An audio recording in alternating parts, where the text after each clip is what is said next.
like that. My father, who passed away in 1993, he taught me about the peace of wild things. I remember, it started when I was about 7 or 10, somewhere in that age range. I lived off and on in a cabin in the woods with my father and my siblings.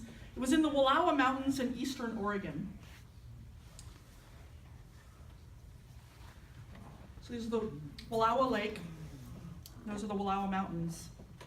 Now I think my father, who was a writer, he sort of wanted to have something of that Walden Pond experience. So he bought this cabin with no running water or electricity on the side of a mountain. And he brought his children with him, including also my stepmother, Judy.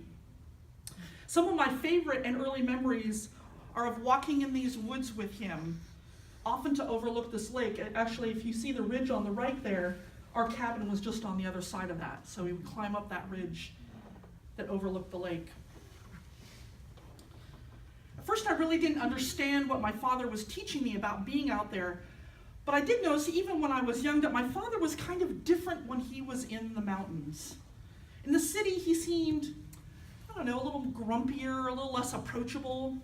He didn't spend as much time with us there. And in fact, I don't actually have very many memories of him in the city. All of my memories are of him in the mountains. Even though I did live with him off and on in Portland, we switched between my mother and him quite a bit. But in the mountains, I remember he was always sort of calm. He was centered and very thoughtful. I remember he would take my brother, who's 2 years older than I, and my twin sister and I on hikes all over these mountains. Sometimes there wasn't even a trail. We would just sort of head off in a direction and see where it took us. And of course, as kids, we would run ahead and play, picking wild strawberries, kicking dirt clods, and otherwise just sort of chatting away, while there was my father just sort of plodding along, just going, making very little comment. And while we knew he wasn't really entirely listening to us, spending that time meant the world to all of us kids. Now, as I got older, as a teenager in particular, my father would continue to continue to drag me on hikes with him. Often they were overnight. We would hike for miles to some campsite and set up our tents and stay there, often for days. And I just couldn't understand it. His fascination with these mountains and walking in the trees. I mean, okay, yes, it's pretty. Like, I got that. It's really nice.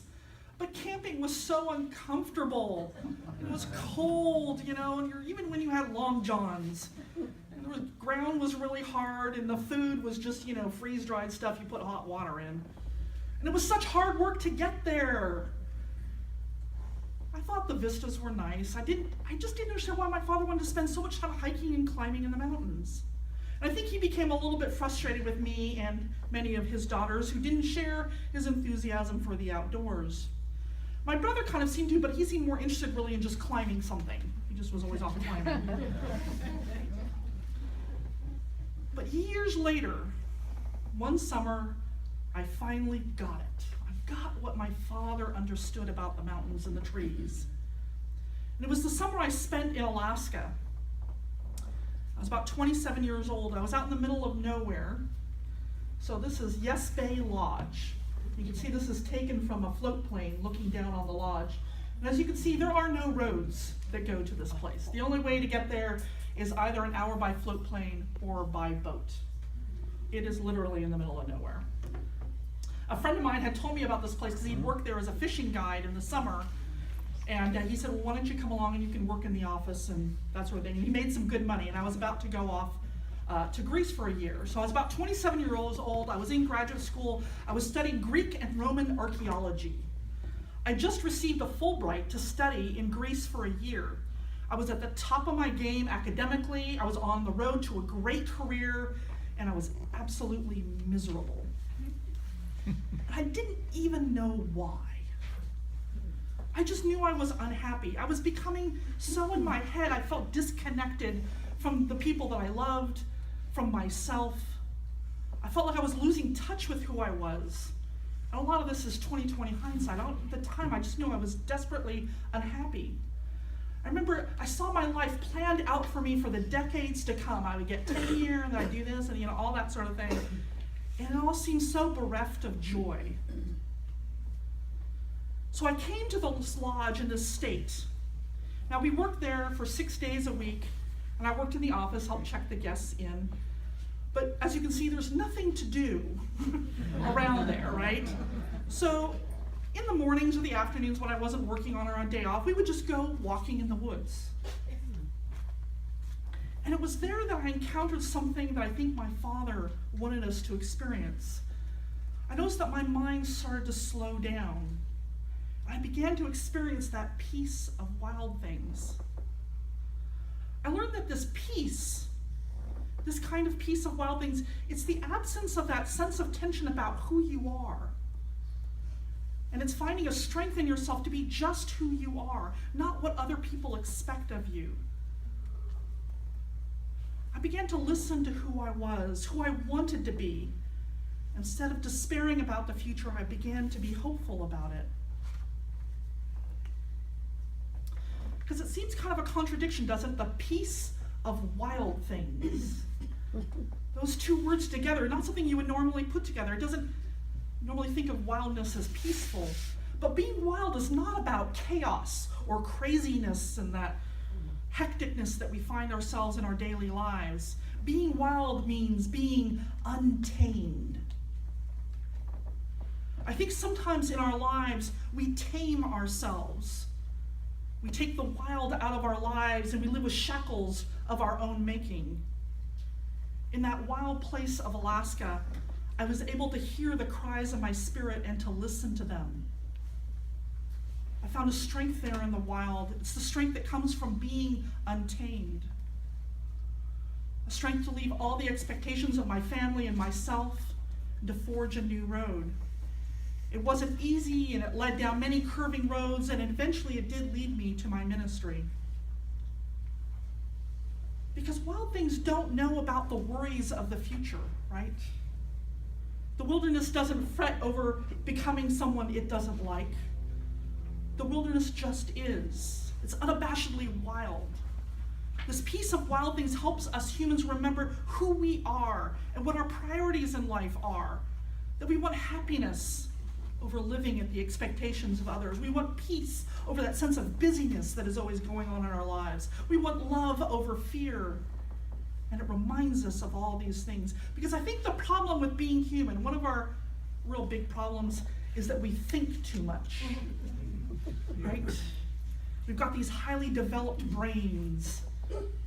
And it could be a good thing. It really can be a beautiful and wonderful thing. It's a blessing, a gift. But I think it's also our curse. We can think ourselves into anxiety, worrying about the past, worrying about the future. We worry ourselves into these deep-seated fears and neuroses, and even to that place of despair. When despair for the world grows in me, he says, and I wake in the night at the last sound in fear of what my life and my children's lives may be, I'm willing to bet most of us here have felt that despair for the world. We can worry ourselves into that despair. You know, despair shares many symptoms with depression, but I tend to think of despair as a very, very specific form of it. It's the absence of hope. Despair can happen to any of us when we find ourselves derailed in our lives. Worrying sets in, or as Jennifer, one of our congregants, she says, horribilizing. And a sense of hopelessness sets in against the vastness of that worry. When we get to that place of being overwhelmed with our worries and our anxieties, of being in despair, we humans forget about the peace of wild things. Because I think we think we're apart from the wilderness. We think of ourselves as these rational, intellectual, socially acceptable individuals, as tamed. But we're also wild. If we could just open ourselves up to it. Our hearts are untamed, our minds can break free of their shackles of worry and grief. We just have to remember that we are part of this world, that we are wild. I think that's what my father was trying to teach me. It took me 27 years to learn. Did you know that here in the United States, which is arguably the most powerful and in many ways the most successful of countries in the world, that suicide in the last 15 years has risen by 24%. This despite greater access to mental health.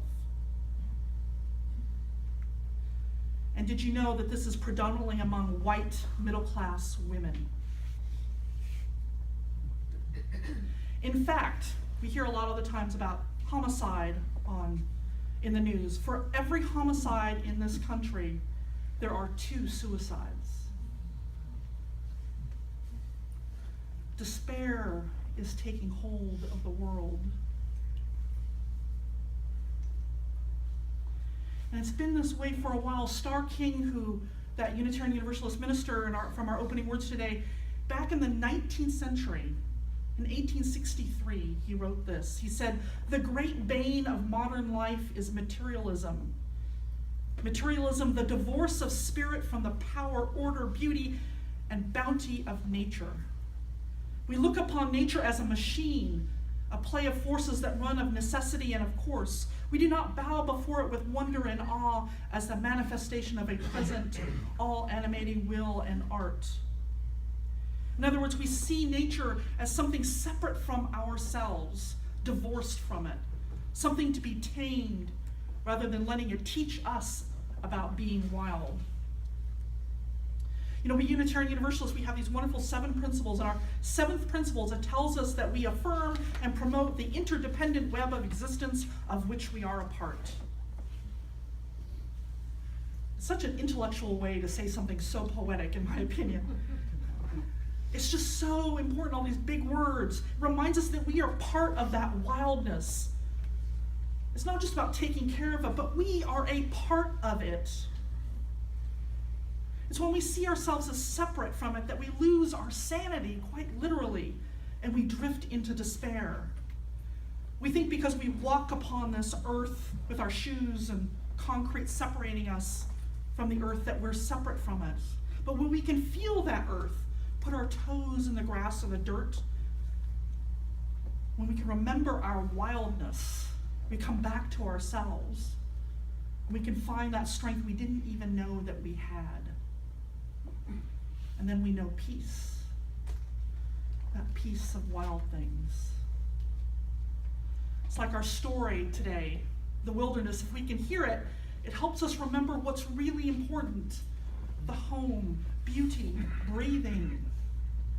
Not about what everybody else has, not about material things, but who we are and who we want to be. It helps us remember our wildness.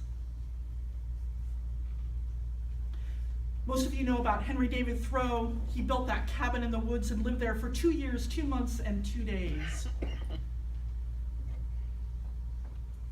I'm sorry, there's Reverend Thomas Starr King. Oh. So Henry David Thoreau, he built this little cabin on Walden Pond. He said, "I went to the woods because I wished to live deliberately, to front only the essential facts of life and see if I could not learn what it had to teach, and not, when I came to die, discover that I had not lived." Because he said this, he said, "In the wildness is the preservation of the world." In the wildness is the preservation of the world. In a sense, we need to go back to the woods and remember what it has to teach us. And how do we do that? How do we regain our wildness? I don't know if you're aware, but there is actually an entire movement right now. It's called the Rewilding Movement. I did not know this. This is kind of cool. Originally, there was the Rewilding Movement that actually was trying to help predators going back into the state parks as part of the natural ecosystem. But there's a human rewilding movement that's going on now, which really just starts with people spending time in nature. Maybe it might be even just opening up your windows and doors at home. There's this great website I found. It's called wearewildness.com. And you can sign up. It's really cheap. It's something like $9 or something like that, if you would like to participate. But all they ask is that you spend 30 minutes in nature. And that 30 minutes a day could simply be sitting out on a patio and taking in the sun. Maybe it's walking your dogs in a park. Spend 30 minutes a day in the wilderness. You can also join on the first Saturday of every month. Maureen has a hike that she takes people on. If you like hiking, you can go to that. You can sign up out here at our activities table. Because we know it's important to get out there. But Thoreau, some people think that he lived in that little hut and everything, year round and everything. He really didn't. He didn't divorce himself from life. He had frequent friends who came to visit him. He went out to dinner all the time. Ralph Waldo Emerson was a good friend of his, sort of his mentor. He wasn't trying to get away from everyone and everything. He was trying to find out who he was amidst everyone and everything. And he found that he could do that in that wildness. So I invite you, when despair for the world comes upon you and your anxieties and worries overwhelm you, to spend some time in nature, to remember your wildness. Even if maybe you've never really even done anything like that before. Try just taking a walk in a park. Sit on a bench in a park. Walk along the beach. And see if that doesn't help you. Because the wildness has a great deal to teach us. I want to leave you with this final lesson that the wilderness taught my father, and he passed on to me. So I mentioned that my father, he would take us hiking in the mountains, in the Wallowas or the Cascades. And of course, if you've ever been in these mountains, there's these switchbacks, right? To go back and forth. So of course, us kids, we would scramble around and we would take shortcuts, right? And so we'd go straight up the mountain.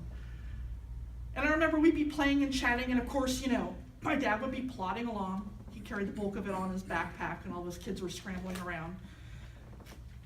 And I remember, of course, as kids, we'd get tired out. So we'd wait by the trail, waiting for slow dad, And he'd just come along, plodding along as we're like, and of course, we asked that perennial question that every child asks their parents when they're traveling. When are we gonna get there, right? When are we gonna get there? And my father would calmly reply, "It's just around the next bend, honey. It's just around the next bend." So my brother and my sister and I, we'd get ourselves up and we'd go scampering down the trail some more. And I look around the next bend, and oftentimes there wasn't the campsite. I just see another switchback, and usually there was a new vista to be seen. And I thought, well, Dad must have been mistaken. He must be around the next one. So I'd go around to the next one, very anxious to get to my destination. Surely it would be the next one. And after a few times of the destination not appearing, I'd again ask, "When are we gonna get there?" And I got the same reply. "It's just around the next bend, honey.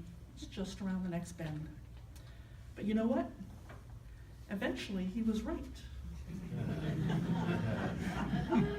Now, years later, when I was an adult, I asked my father about just around the next bend.